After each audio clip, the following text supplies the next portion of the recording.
Hello everyone, and welcome to this video, which is in our Human Game series. I'm Grandmaster Matthew Sadler, and we're taking a look at another game from the Oxford vs Cambridge Varsity Chess Match, played a few weeks ago. This one, it's Ashwin Sivakumar against Freddie Hand. So, the opening that you can see in front of you here is a Queen's Gambit accepted. How did this happen? Well, d4, d5, c4, d takes c4, and now e3.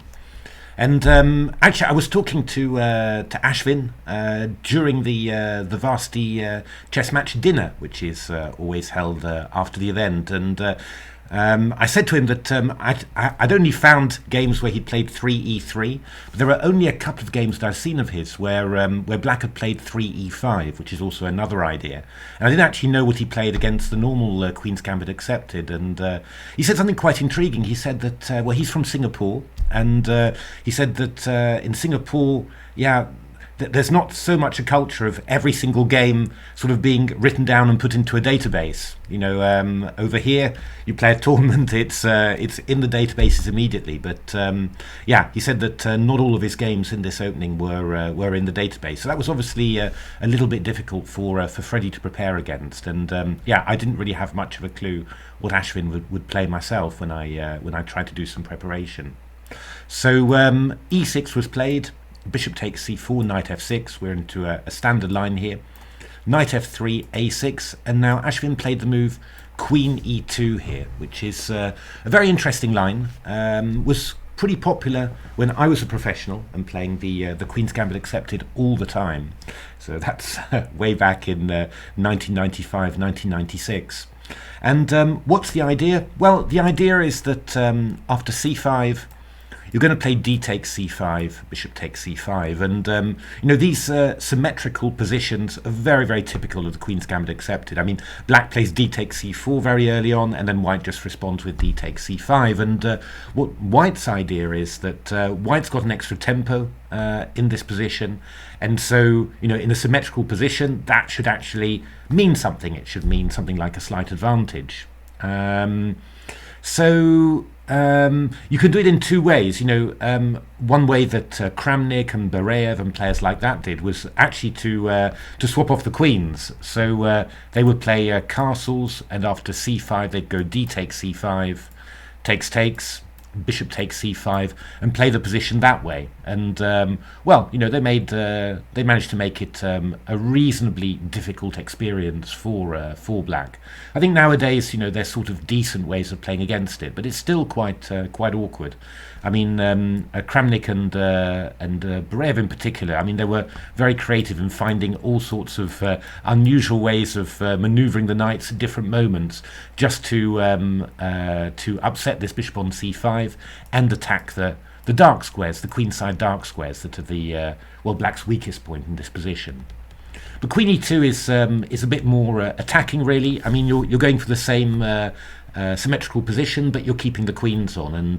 And here White actually has two big alternatives. Castling queenside is one idea, but there's two main plans really. Either White plays for e4 to e5 and tries to exploit his gain of tempo that way, or White just plays a2 to a3, b4, which is what Ashwin did in the game, and just try and claim that you've got an extra tempo, so normal development is going to suit you in the end.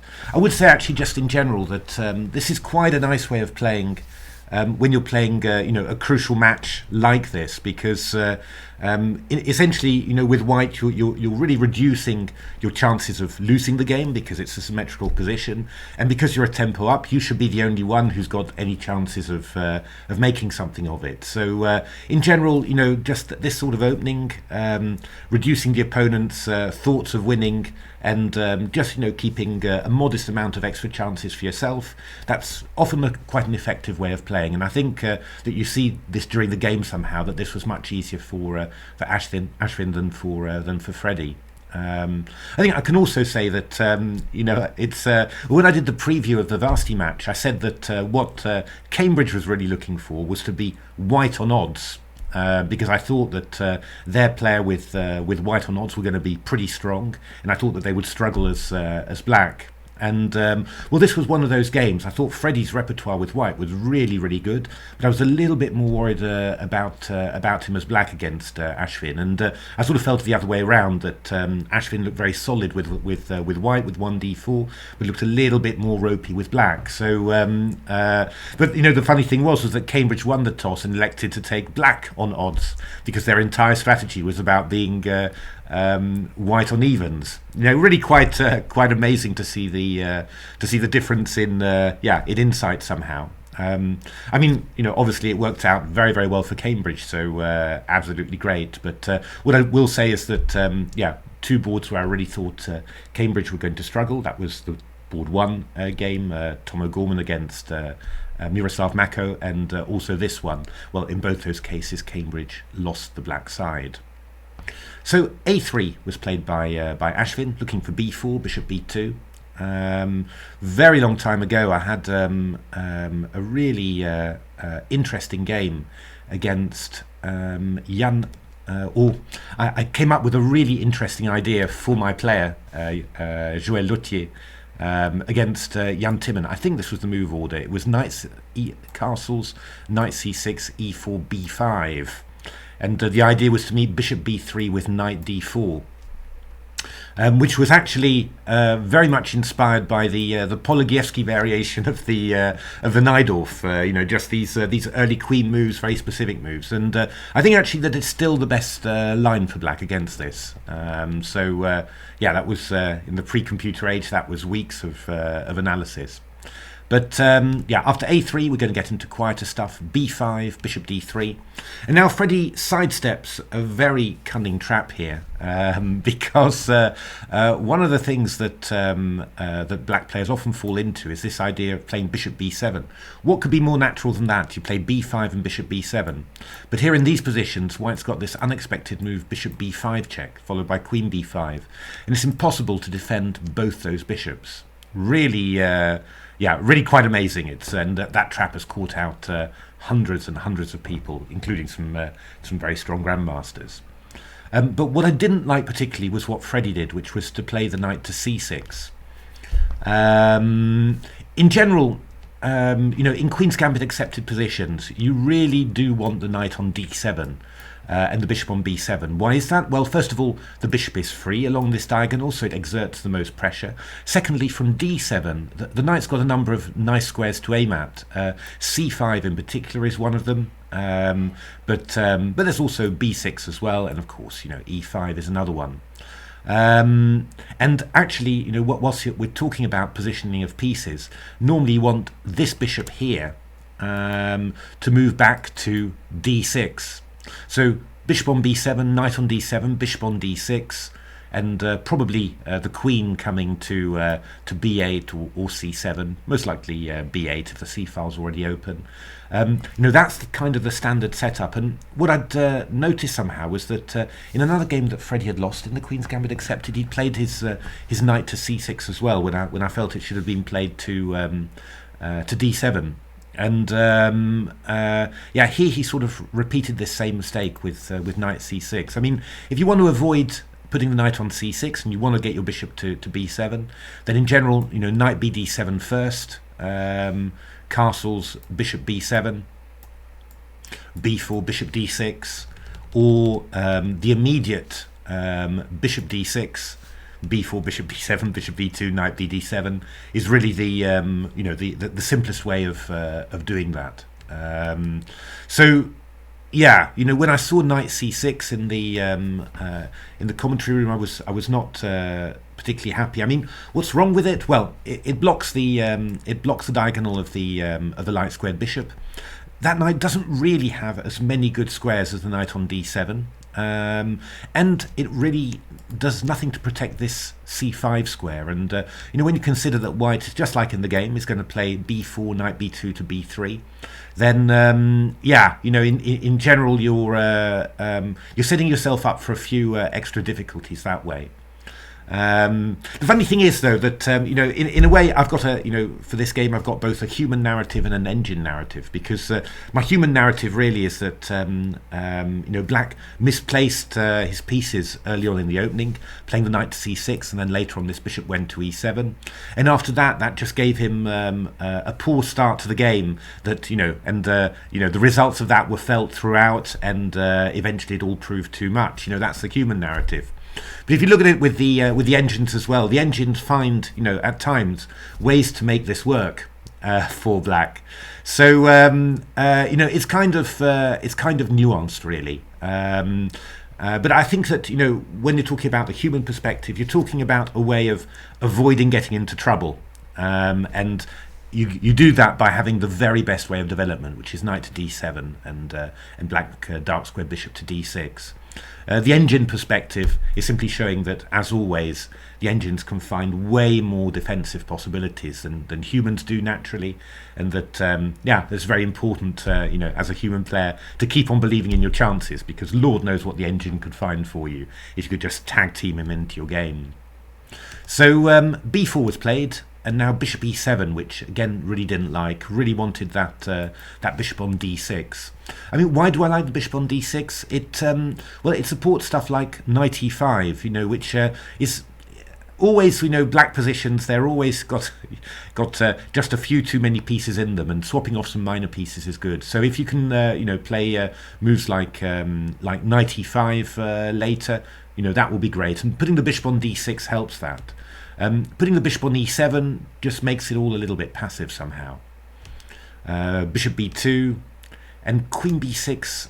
Yeah, queen b6 I didn't particularly like either. Not immediately at this stage somehow. I felt that there were some obvious moves that Black wanted to make, bishop b7 castles, and I sort of felt that those would be the ones to play first, really.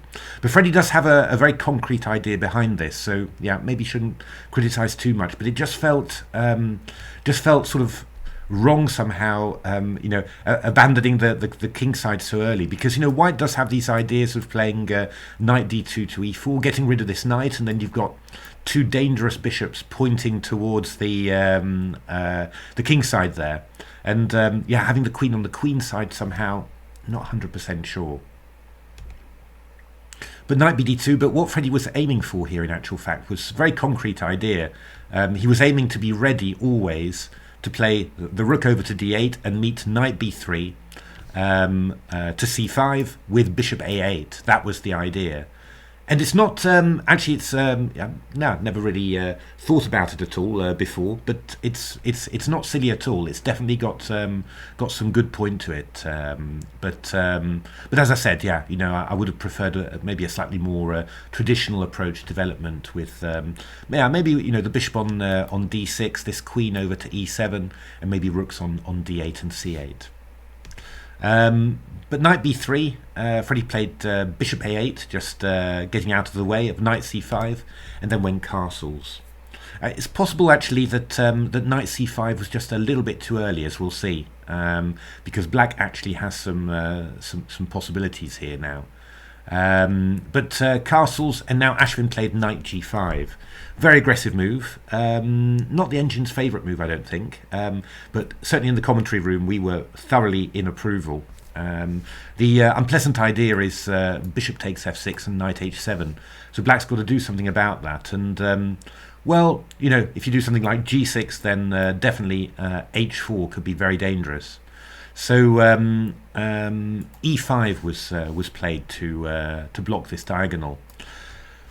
Yeah, I mean, in principle, and certainly during the commentary, I thought that this was a very big concession here. You've always got to be very, very careful about weakening the light squares around this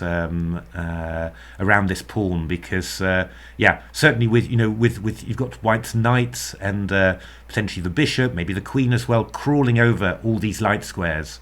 It's also a bit of a target. The knight on c6 now is really tied down to the protection of the pawn on e5, so it can't move either, which makes this bishop behind it a little bit passive. It feels like there are many wrong things, And yet, actually, the way that that White has played it, with maybe putting the knight on c5 just a little bit too early, actually the engine's still finding some chances for counterplay here. Castles was played by Ashwin. I was actually wondering about f4 here, which I thought looked maybe very, very dangerous, because obviously ef4, we start getting all these threats again. But the engine found a very good defence here. Rook d5, castles, and rook d8. King h1, and then takes, and queen c7. And, well, this seemed to be kind of holding together for black. Feels rather ropey. I mean, we've got two bishops pointing towards the king here. But, yeah, somehow... this is a nice move as well, just keeping out of the range of the pieces, maybe looking for something like f5 and e4 later, just to block things out. Bishop c2 takes, e takes f4, knight d6 was played, but yeah, somehow it's compensation, but black's just about dealing with everything there. So yeah, I thought f4 was very, very promising during the commentary, but seems like this risky looking idea always feels very risky, to put a rook, you know, in the center of the board where it might be attacked. But yeah, somehow here the engines are managing to make this work. But I think it would have been quite challenging as well for black. But castle played by Ashwin. He played the whole game, you know, very, very calmly and quietly, and just really, you know, put the pressure on black, I suppose, to do something and to find something. But here actually black might have done something. Here black might have played the move a6 to a5, which is yeah, it's not actually, you know, 100% obvious why this should actually work tactically, because we've got this loose pawn on b5, the loose pawn on e5 as well, and well, this queen is going to get a little bit attacked as well. But it all seems to work together. I mean, maybe the best move for white to keep things together is just to go bishop c3 and just try and hold it this way, and yeah, keep some pressure in the position. But if you try and grab the pawn with bishop b5, then a takes b4, and now knight a4 looks like a very annoying move, because yeah, the queen's attacked, and this knight is also attacked by the bishop on b5, rook on c1. But black can play queen a5, and here it's important that after rook c6, the engines absolutely hate this. Takes ba3. They think that the black's just clearly better here, actually winning. Simply bishop on c6, knight a4. They're not great pieces, rather loose. You've got a pawn for the two pieces on top of that, and attacking the bishop on b2, and well, something like e4 might also open up an attack on the knight on g5. So yeah, this would actually be very good for black. Not entirely obvious, just like that, I have to say. And then if bishop c6 takes, rook a6, queen b3, ab. It looks really like you're losing a pawn, because this one's hanging, so you take this one, and then white takes on e5. But black's got this very clever idea, knight d5, opening up an attack on the knight on g5, and after knight f3 we go f6, and then long term, even relatively short term, this pawn is doomed. You can't actually keep a hold of it. So was it, I think, b5? I think we can even just go rook b8 and pick it up. So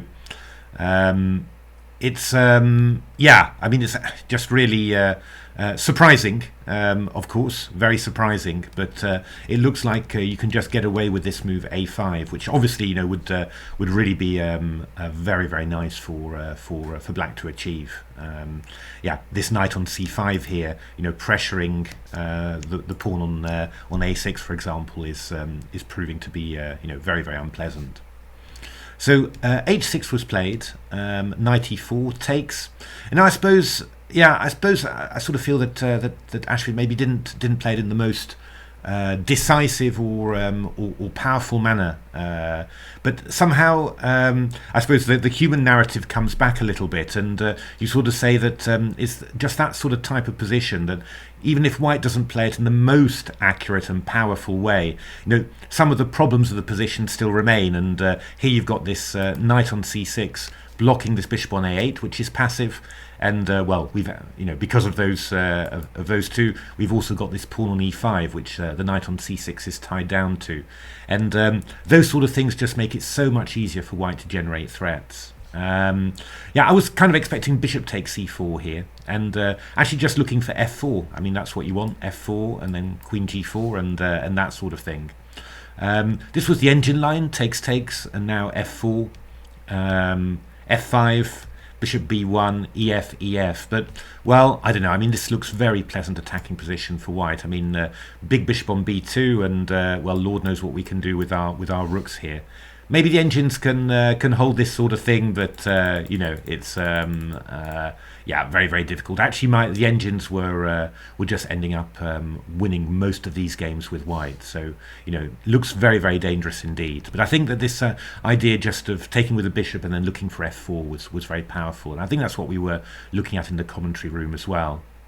Although I think we lost a little bit of a track of this game, because some very exciting things were happening in other games. In Gwillem's game, for example, also I think Daniel was also looking very, very good for Cambridge as well. So a lot of things were happening. But rook e8, and now yeah, f4 was another very interesting idea here. Maybe not the best or the most controlled, but definitely worth a challenge. I thought this was just winning for white, to be honest.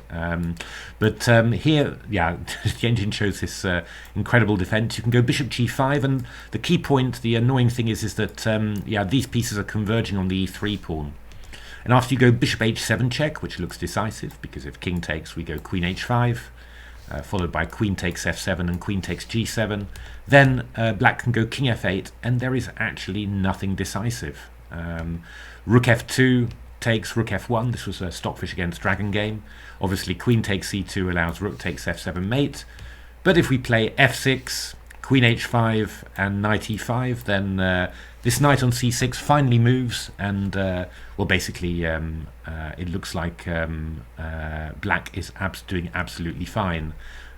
All pretty fraught. Still got to find a couple of good moves, but this way of dealing with the queen check is good enough, and black should be okay in this position. So, but Ashwin again, just kept the pressure really. Just played bishop b1 here. And now quite interesting what the engines are wanting here. They wanted knight b8 straight away. So really just trying to get this knight away from c6 and back onto the good d7 square. e5 isn't hanging because we've got lots of attacks like this. So knight g3 was what the engine was looking at. Bishop f8, knight h5 was one idea. Knight d7. Bishop a2, and then a5. Still feels uncomfortable to me, this sort of position. I mean, we're coming in with queen f5, and we've got rook d1, and all these sort of things. But the engines felt really that bringing that knight back away from c6 back to d7, that was really the start to trying to equalize stuff. So g6 was played by Freddie, which feels, yeah, sort of natural. I mean, there's obviously this diagonal is worrying, but that's always the problem with facing two bishops. That well, you play g6, and now this one's a little bit worrying. Again, I was looking for f4, but again, the engines were looking for this defense. Feels even more amazing now that this diagonal is open. Queen f2, obviously happy to sacrifice the exchange. Knight e5, takes, bishop d4, rook f6, rook e6, and yeah, I mean, the engines thought that that black wasn't actually doing too badly here. I mean, after all, white's got this lovely diagonal, but well, look at this bishop on a8. It's finally opened, the knight's out of the way, so yeah, not too bad. I mean, black was under pressure in these lines, but nothing crucial here. Actually, what the engines wanted to do here was play queen f3, which is a fairly manual way of, you feel f4, that's what you want to do, but actually just bringing the queen and looking at this f6 square. And yeah, this is just very, very dangerous for black. It's extremely unpleasant. We've also got bishop a2, which is what John always wanted. John Spielman always wanted in the commentary during the game. And yeah, we'll probably end up going h4 to h5 as well. You know, it's this is going to be a really, really difficult one. The engines were 100% wins after queen f3, so it looks like g6 was something of a mistake there. But knight g3 was played by Ashvin again. Yeah, that's a little bit yeah, a little bit on the too quiet side, I think. But again, it's a bit hard for black to plug all the holes. You know, you might think about playing f5 and you'll sort of plug this diagonal, but then the bishop will come to a2 and we'll play f4. You know, it's just really so hard for black to play these types of position. And yeah, even if the engines feel that they can play this fine, always very difficult. Rook c5, yeah, sensible idea. Just going to making use of a square that the opponent gives away. That's always a nice little thing psychologically, and just preparing to bring the other rook to c1. The engines pointed out another very interesting idea, which was queen g4, and if bishop g7, we take on g6 here, and go queen g6, and well, that knight on c6 is pinned, so you can't get out of it. And after queen here, we go knight f5. And sorry, queen b7 was played, being a little bit more sneaky looking at that one, and then knight f5, and we've got ideas like rook takes c6, f4 as well. Very, very dangerous play for white there. But rook c5 is nice and calm, and now Freddie plays this move knight b8, and that's definitely a decent way of playing it. And here again, the engine's being incredibly concrete here. Freddie played bishop b7, which is a sensible move, just protecting the c8 square, and but the engines were actually looking at playing bishop e7, which shocked me quite a bit. The idea being that after rook e5, knight d7, this rook is completely empty of squares. So yeah, black is actually winning the exchange here. The big shock is that something like this isn't just winning for white somehow. I mean, two bishops, very weak black kingside, but well, the engines were somehow holding this position. But yeah, I don't know. I mean, I'd be somewhat worried about this from if I was white. So I wouldn't really blame anyone for not wanting to go into something like this. So bishop b7 was played, and now bishop e4 was a nice move that the engines wanted to play. Just remove that piece, and we're getting ready just to take on b7 and go rook c7, and otherwise h4 to h5 could be coming in. I mean, this was a typical continuation then from the engines: knight e4, rook d7, queen c2. And white's in complete control here. C file occupied, knight absolutely brilliant, no back rank mate problems, and this knight on b8 very, very passive. So yeah, this would have been a nice little switch actually, just exchanging off the light squared bishops. Is that standard Alpha Zero thing, and done an awful lot by all modern engines nowadays. But exchange off the opponent's active pieces, leave him with passive ones. So but queen g4 was played by Ashvin, and that's maybe just a step in the wrong direction, or at least it looked like, because on the next move Ashvin played queen e2 back again, so hasn't really helped white very much. Bishop a2 was quite interesting as well. Just looking to try and combine a rook on c7 with that, and I mean, if you do something like rook e7, then I go h4, h5, queen g5.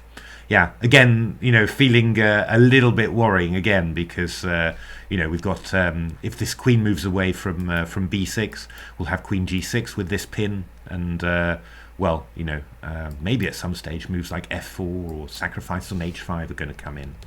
Again, bishop a2 looked like a good one. I think this was what I think John Spielman suggested this one. He was always looking for bishop a2, but Ashvin played queen e2, and yeah, this is quite interesting because here white's definitely wasted a couple of tempi here, but still, it's not like black's boom got a clear equalizer here.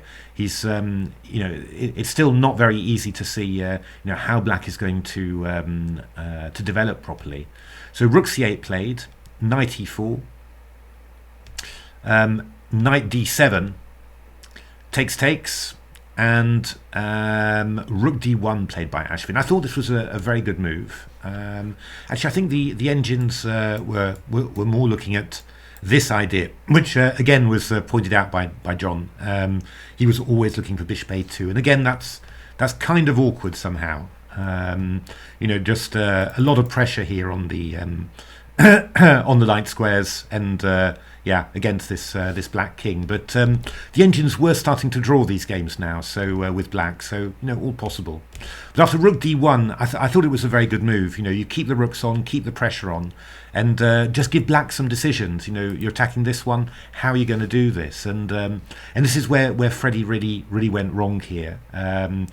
Surprisingly enough, I mean, we thought in the commentary room that bishop e4 was necessary, but we sort of said, and then white's just, very, very much better.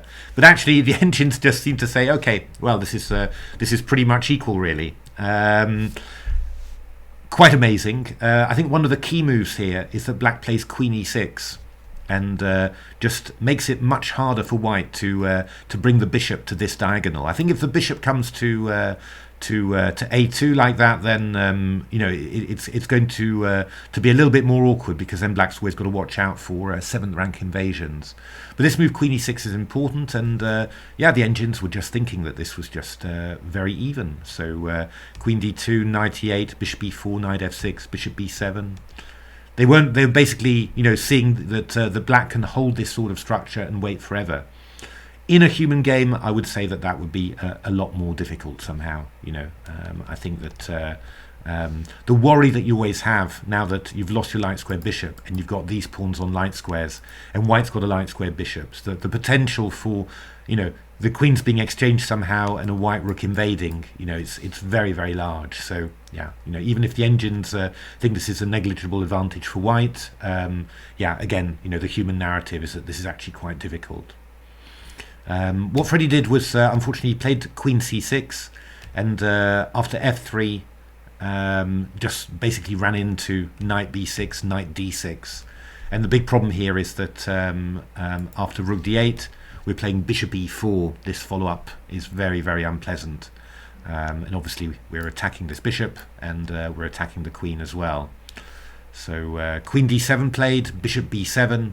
White's won a piece. Freddie managed to find a clever way of only losing 2 pawns, but it's just really, it's just black's completely tied up here. Bishop on d6 is pinned. Pawn on e5 is weak. We're threatening stuff like takes and queen e5, for example. So Freddie tried something a little bit desperate, but it just wasn't enough, and resigned here.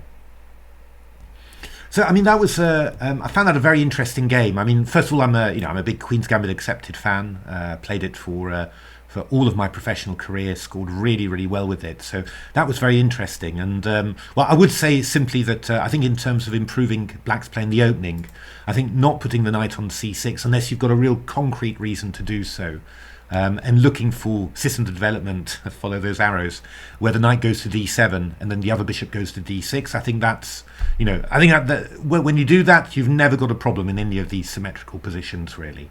But what was very interesting as well was the number of places where the engine was saying, okay, you haven't put your pieces in an optimal fashion, but you still got plenty of decent ideas, and in particular ideas like playing a5, for example.